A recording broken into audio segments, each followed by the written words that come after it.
महफिलों में बैठे हैं, तन्हा तन्हा लगते हैं, जी चुके जो लम्हे उसका, लहरों से टकरा के यूं चौंक उठे हैं आप, यादों के दरिया में लेके मन की नाव, लहरों से टकरा के यूं चौंक उठे हैं आप, देख के इधर उधर फिर आप संभलते हैं, देख के इधर उधर फिर आप संभलते हैं, जी चुके जो लम्हे उसका लम्हा लगते हैं।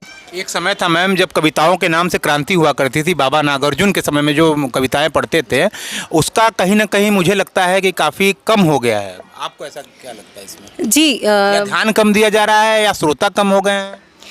जी आप सही कह रहे हैं। पहले आप कह सकते थे कि इंग्लिश में बहुत सारे लिखने लगे थे, तब बीच में थोड़ा समय ऐसा हो गया था कि हमारी हिंदी राष्ट्रभाषा में कवि अब कुछ कहना कम हो गए थे। लेकिन बाद में अगर हम देखें कि थोड़ा थोड़ा वापस से 80-90 के दशक से धीरे धीरे फिर से कवि कहने लगे हैं, अपनी मन की बातों को रखने लगे हैं। और आज मैं जब यहाँ आई तो इतने दूर दूर अलग अलग प्रांतों से आए हुए इतने गणमान्य कवियों को, गुणीजनों को सुनकर मुझे ऐसा लगता है कि नहीं, अभी भी कविताएं अभी भी विद्यमान हैं, हमारी संस्कृति धरोहर अभी भी विद्यमान। मैम बहुत बहुत स्वागत है आपका। अपना परिचय दीजिए पहले तो। शौक़ था बचपन से, थोड़ा बहुत, बचपन तो नहीं बोलेंगे, थोड़े जब बड़े हो गए थे, लिखने का शौक़ था, लेकिन कोई ऐसा प्लेटफॉर्म नहीं था। यहाँ पर इतना कुछ सीखने को मिल रहा है, इतना कुछ जानने को मिल रहा है, और नई नई विधाओं, यानी जैसे आप बोलेंगे कि कथा संग्रह, कविताएं, सब में आपको प्रेरित किया जाता है डॉक्टर सत्यप्रकाश जी के द्वारा। तो जब वो प्रेरणा मिलती है लिखने की, जब वो शब्द से सृजन हमें करने को देते हैं कि हम आपको ये शब्द दे रहे हैं, इससे आप सृजन कीजिए, तो हम सोचते हैं कि इस शब्द पे भी सृजन हो सकता है क्या। कई कई शब्द ऐसे होते हैं जिसमें हम सोचते हैं कि इससे भी सृजन हो सकता है क्या, और जब हम उसके बारे में सोचते हैं तो आप यकीन मानिए हम लिख ही लेते हैं कुछ ना कुछ। तो ये सीखने का एक बहुत बड़ा मंच है, और मैं बोलूँगी कि जो नए लोग हैं उनके लिए बहुत अच्छा पटल है ये। और मैं वैसे कविताएं भी लिखती हूँ और लघु कथा भी लिखी हुई है। तो अपने कुछ कविताओं के बारे में बताइए। मैंने इसमें लघु कथा में दिया है, और मैं गीत लिखती हूँ, कविताएं लिखती हूँ। तो मैं आपको एक कविता सुनाती हूँ। वक्त यानी समय के ऊपर में लिखी है। सतत निरंतर कार्यशील ये वक्त कहाँ रुकता है, फूलों से कोमल है कभी कांटों से है सख्त, ये वक्त कहाँ रुकता है। सूरज रुकना भी चाहे, प्रेमी चकोर ये चाहे चांद ना जाए, पर भोर की लाली करती उसको भी त्रस्त, ये वक्त कहाँ रुकता है। फूल खिलाए कभी ये वन में, धूल उड़ाए कभी गगन में, इसकी ना कोई मर्यादा, ये तो है मदमस्त, ये वक्त कहाँ रुकता है। धन्यवाद। ऐसे ऐसे शब्द आप लोग लाती कहाँ से हैं? ये शब्द अपने आप ही होते हैं। कहते हैं ना कि अकेले लिखती हैं कि एक कोई टीम भी होती है आप लोग? नहीं, ये अकेले ही लिखते हैं। गुलजार साहब लिखते हैं और नहीं आप एक टीम है? नहीं, ऐसा नहीं, टीम से नहीं लिखते हैं, हम अकेले लिखते हैं। और कई बार तो ऐसा होता है कि भाव इतने ज़्यादा हो जाते हैं कि हम सोचते हैं कि इसको अभी की अभी नहीं लिखा तो ये भाव चले जाएंगे, और रात में ये भाव सोने भी नहीं देते, फिर आपको लिखना ही पड़ता है उसको। तो ये होता है। लिखना पैशन है आप लोगों का? पैशन है। हाँ मैम, आप तो बनारस की ही हैं? मेरा नाम कात्यायनी पांडे है, और सत्या होप टॉक के फाउंडर की मैं पत्नी हूँ। अच्छा। जी, और हमारा जो ये मंच है, ये जैसा कि हम देख रहे हैं कि इसमें नए नए लोगों को मौका मिलता है, हम सब सीख रहे हैं एक दूसरे से। और सबसे अच्छी बात इसमें ये है कि हम भारत के कोने कोने के प्रत्येक प्रांत से हम सदस्यों से जुड़ रहे हैं, और उनके विचारों से हमारा जो है आदान प्रदान हो रहा है, उनकी जो सोच है हमारा जो रीति रिवाज हर चीज़ से हमारा एक मैचअप हो रहा है, हम एक दूसरे से मिलते जा रहे हैं। और इसमें हमारे इस ग्रुप में बहुत सारे हैं, जैसे कि अनुज्ञा सत्य नारी शक्ति है, सत्या मीट B5 है। इसमें बहुत सारे प्राइवेट हमारे वो भी हैं ग्रुप्स हैं, जिसमें कि हम एक दूसरे से सीखते, मतलब हमें सिखाया भी जाता है कि हमें अब कम्युनिकेट कैसे करना है और हमें क्या लिखना चाहिए, या फिर लिखने में भी हमें कहाँ सुधार की ज़रूरत है। हमारे जो मीट मेंबर्स में जो हमारे सीनियर्स हैं वो हमें बताते हैं कि हमें कैसे शब्दों का प्रयोग करना चाहिए। और इसमें हमें हर संडे, हर रविवार को सबसे सृजन दिया जाता है, जिसमें नए नए शब्द मिलते हैं और हम उससे नए नए अपने सृजन, अपने कलात्मकता को, अपने जो हमारे कल्पनाशीलता है उसे काव्य के रूप में ढालते हैं। और अनुज्ञा सत्य नारी शक्ति एक ऐसा हमारा प्रोजेक्ट है जिसमें कि हम महिलाओं को जोड़ रहे हैं। इसमें महिलाओं का हुनर भी देखा जाता है। जैसे कि छाया दीदी हैं, बहुत बढ़िया गाती हैं, इनके गीत अभी आप सुनिएगा। ये लता मंगेशकर के, मतलब हमारे ग्रुप की, हमारे मीट मेंबर्स की, या फिर हमारे सत्या होप टॉक की ये लता मंगेशकर है। उधर कंचन, एक गीत हो जाए तब तो। जी बिल्कुल। मेरी ये गज़ल है, मतलब गज़ल नहीं गीत है।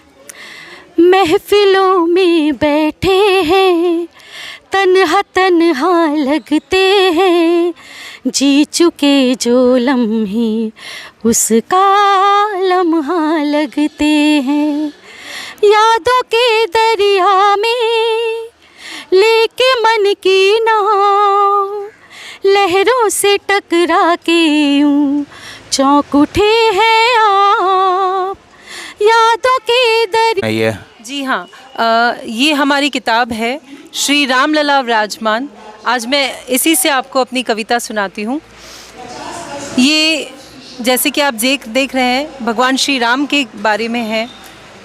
तो इसमें मैंने भगवान श्री राम के गुणों की व्याख्या की है।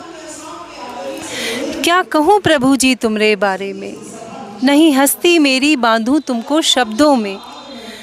कभी देखूं आपको लीला करते बाल रूप में, नन्हे कदमों से दौड़ते हुए राजमहल में।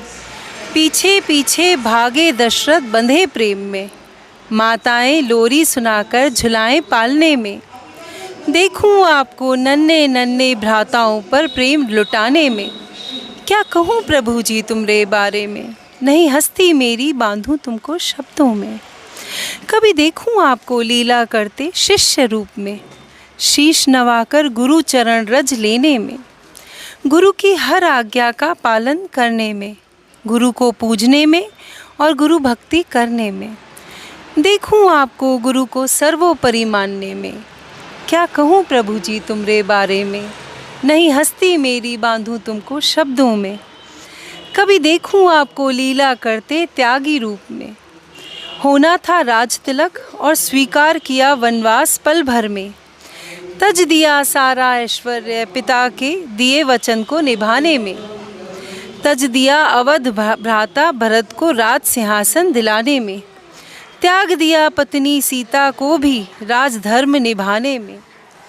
देखूं आपको प्रभु जी महान त्यागी तपस्वी रूप में। क्या कहूँ प्रभु जी तुमरे बारे में, नहीं हस्ती मेरी बांधूं तुमको शब्दों में। कभी देखूं आपको लीला करते भक्तों का उद्धार करने में। बैठ नाव में केवट की कृपा करी उस पर भवसागर पार लगाने में। सदियों से मूर्ति बनी थी अहिल्या, दिया मोक्ष उसे पल भर में। तृप्त किया शबरी के प्रेम को, खाकर झूठे प्रेम बेर प्रेम भाव में। देखूं आपको भक्तों का उद्धार करने में। क्या कहूँ प्रभु जी आपके बारे में, नहीं हस्ती मेरी बांधूं तुमको शब्दों में।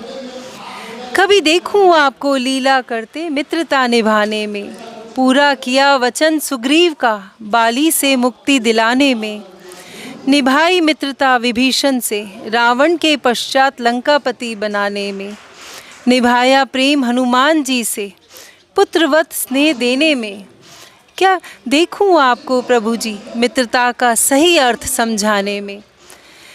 क्या कहूँ प्रभु जी तुमरे बारे में, नहीं हस्ती मेरी बांधूं तुमको शब्दों में। कभी देखूं आपको लीला करते पति धर्म निभाने में। तोड़ दिया शिव धनुष माँ सीता के मनोमयी निवेदन करने में। गए लेने सोन मृग पति की चाह का मान रखने में। मार गिराया दुष्ट रावण को पत्नी के सम्मान की रक्षा में। तज दिया प्रियतमा को ही प्रजा के अपमान से बचाने में। यहाँ हमें लगता है कई बार कि भगवान श्री राम ने सीता जी को क्यों तज दिया, तो इसलिए उन्होंने तज दिया कि कहीं उन्हें प्रजा की सब बातें उन्हें सुनने को ना मिले, उन्हें दुख ना पहुँचे, इसलिए उन्हीं के खातिर उन्हीं को ही तज दिया। तो इसलिए तज दिया प्रियतमा को ही प्रजा के अपमान से बचाने में। देखूं आपको प्रभु जी आजीवन पत्नी से प्रेम निभाने में। क्या कहूँ प्रभु जी तुमरे बारे में, नहीं हस्ती मेरी बांधूं तुमको शब्दों में। कभी देखूं लीला करते फिर से अवधाने में। सदियाँ बीती प्रभु श्री राम की प्रतीक्षा में। अब मनाए खुशियाँ प्रजा आनंद में। दिवाली मनाए दीप जलाए आंगन में। आनंदित हृदय से उत्सव मनाकर फिर से तैयारी करके रघुवर के स्वागत में। तैयारी करें रघुवर के स्वागत में। हाँ देखूं आपको प्रभु जी जब आप पधारे हैं अवध में। हाँ देखूं आपको प्रभु जी जब